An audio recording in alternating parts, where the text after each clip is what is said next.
Hi, welcome to Chard Review. It's a very sunny day and a handsome man named Dojin walks into a men's clothing store. His arrival is greeted warmly by the only female shopkeeper there. Jinwoo then walks around the shop looking for the clothes he wants. He stops when a t-shirt catches his attention. The shopkeeper immediately tries to convince Jinwoo that it is a good item and that it is in great demand. In response, Jinwoo says that the price is too high and attempts to leave. However, the shopkeeper holds them back, saying that since he's handsome, she will give him a discount.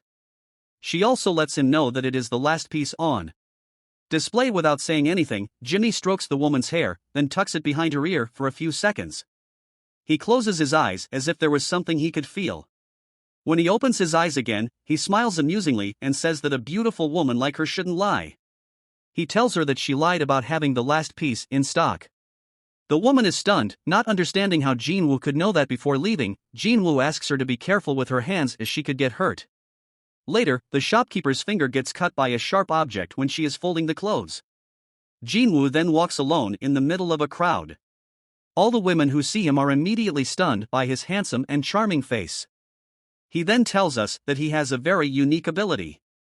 Jinwoo has a psychic ability to see someone's near future if he touches them, but it has to be skin-to-skin contact. Shaking hands with someone wearing gloves won't work. That's what he did earlier. As soon as he touched the woman's skin, he could immediately see what she was about to experience. He saw that the woman's finger would be injured while in the clothes storage. As he walks down the street, a woman suddenly appears in one of the shop's windows. She is trying on a beautiful dress, which immediately catches his attention. For a few seconds, his eyes cannot even blink. He seems very amazed by the beauty of the woman. However, when the woman looks back at him, Jinwoo immediately averts his gaze and steps away. It turns out that Jinwoo takes advantage of his special ability to make money. He helps his friend named Oyang-dol, who owns a small shop. There he works as a part-time fortune teller and serves guests who want to use his protective services. One day, two female guests come over to the cafe. One of them is a beautiful woman who goes by the name Jenny Young. She is the same person that Jinwoo had previously seen at the clothing store. Unfortunately, when the two girls come to him in order to have their futures read, he sees a Young tumble down a flight of stairs and land motionless in a heap, her head in a puddle of blood. Startled by this image in his mind, Jinya thinks it's best to keep the grisly details to himself and only cautions her to be careful. Young Doll, his best friend who owns the cafe, has a crush on Young, so Jinwoo decides to tell him about the vision he saw when he touched her hand, worried about his angel. Young Doll talks him into following Young to keep her safe. As a result, Jinwoo gets a job at the cosmetic store where Young works to keep a watchful eye on her. But the closer he gets to Young, the more he likes her. And that's a problem because she has a boyfriend. She's hoping will propose to her soon. As Jinwoo works in the cosmetic store, he gets very uncomfortable as he is the only man working there. Jinwoo also dislikes having to hand out makeup samples to people walking by. One day, Wang Xin-young, the cosmetic store boss, reads Jinwoo's bio data written on his job application sheet. Of course it's fake data, as it's written that Jinwoo was a student in the Korean National University who had temporarily taken a leave from studying. The boss finds it weird why he suddenly wanted to leave, but she doesn't go too deep on the subject matter. One day, in the midst of his busy schedule, Jinwoo smells something fishy. A mysterious guy wearing all black seems to keep watch over the store area. When Jinwoo looks at him, the man just walks away. Not long after, their boss appears and asks Young to check the inventory in the warehouse. It is quite tiring work, so she hopes that someone can help her with pleasure. Jinwoo volunteers to help Young.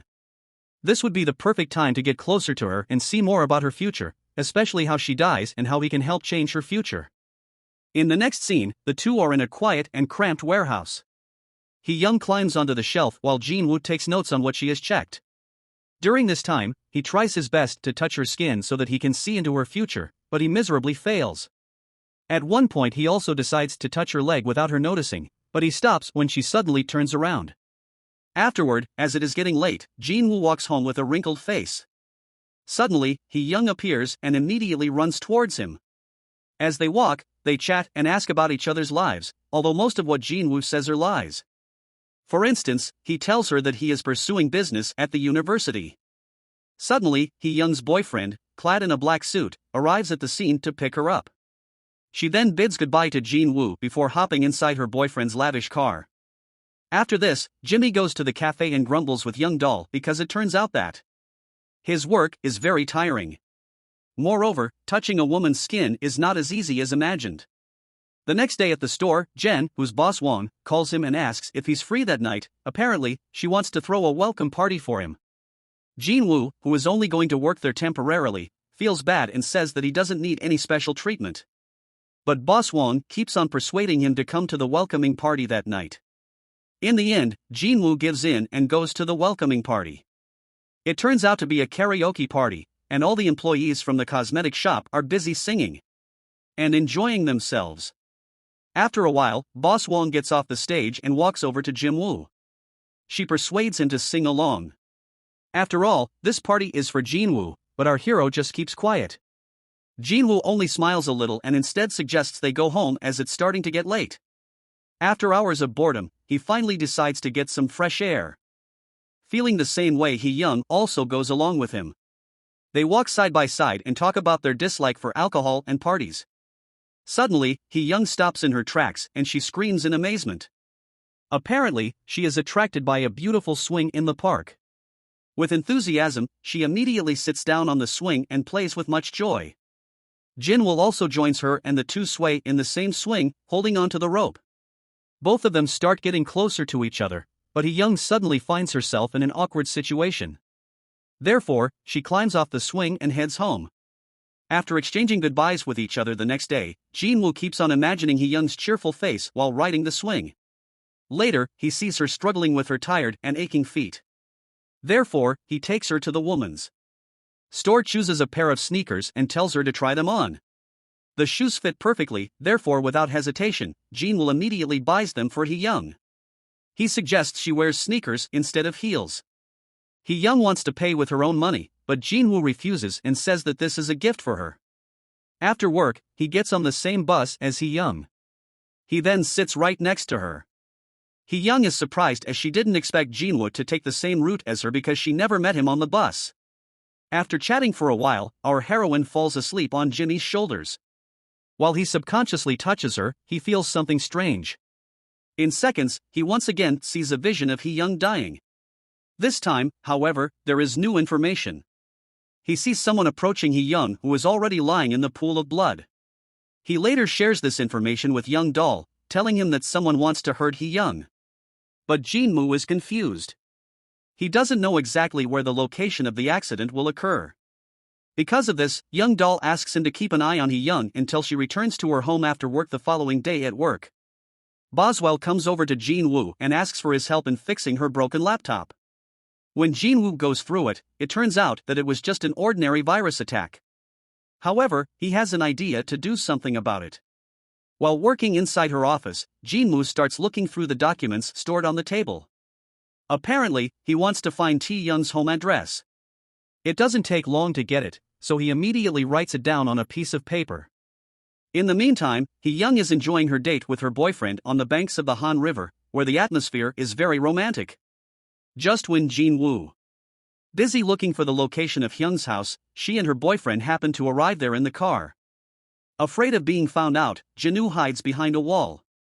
However, Hee-young spots him and inquires what he's doing around the area. Worriedly, Jin-woo lies that he was jogging nearby and that he also lives in the same neighborhood. Because it's getting late at night, Hee-young's boyfriend says goodbye to her. Upon seeing him leave, Hee-young immediately shows grim expression as she climbs up the stairs behind Jin-woo. She tells him that she really wants to go to Namsan Tower, watch the beautiful night lights, and get proposed to. But since her boyfriend hasn't proposed to her yet after all these years of dating, she is now unsure if he really loves her. Jin-woo empathizes with her and mentions that she deserves to be loved. After this, he tells her goodbye and leaves. After watching Hee-young enter her house, Jin-woo decides to leave. He then walks down the stairs, only to see the same man in black who he had previously seen around the cosmetic shop. He tries to confront the man to ask why he's following Hee-young. However, the man immediately invites Jin-woo to fight. During this time, our hero touches the bad guy, enabling him to see the near future. Apparently, the man in black will drag a woman who looks similar to Hee-young. Unfortunately, Jinwoo doesn't see everything because he falls down after being punched in the stomach by the man. As foreseen, Jinwoo doesn't find Hee-young at the store the following day. He asks the other colleagues and learns that she went to confront a guy who had been stalking her for a while. Jinwoo rushes out of the store and phones her, suggesting that she not climb the stairs at the park. This is because he had foreseen her rolling down the stairs and lying in a pool of blood in the next scene.